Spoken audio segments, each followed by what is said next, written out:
একটা জায়গা যেটা এখনো বেশিরভাগ মানুষই জানে না। হ্যাঁ, আজকে তোমাদের জানাবো কালিম্পংয়ের একটি হিডেন প্লেসের সম্পর্কে। আমরা এখন এসে পৌঁছেছি গীতখোলাতে, আর গীতখোলা সব থেকে সুন্দর লোকেশন হলো এই ওয়াটারফলটা।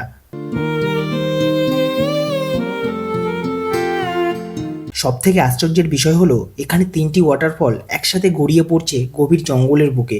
সামনেই দেখতে পাচ্ছ একটা বড় ওয়াটারফল, আরও দুটো ওয়াটারফল আছে তোমাদেরকে দেখাবো, তার জন্য পুরো ভিডিওটা লাস্ট অব্দি দেখতে থাকো। এই যে ছোট্ট ব্রিজটা দেখতে পাচ্ছ, এটাই কিন্তু এই নদীটা পারাপারের একমাত্র রাস্তা। আর উপরে যে একটা লোহার ব্রিজ দেখতে পাচ্ছ, ওটা ভাঙা আছে, তার জন্য কিন্তু ব্রিজটা এখন বন্ধ। বাট এখান থেকে ভিউটা কিন্তু মারাত্মক লাগছে। এই পাথরের উপর থেকে দূরে আরও দুটো কিন্তু ওয়াটারফল দেখা যাচ্ছে। চারিদিকটা শুধু সবুজ আর সবুজ। এখন নামছি নদীর দিকে।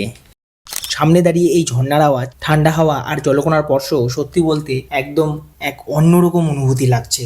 প্রকৃতির মধ্যে এমন জায়গায় এসে মনে হয় সময় কিছুক্ষণের জন্য থেমে যায়।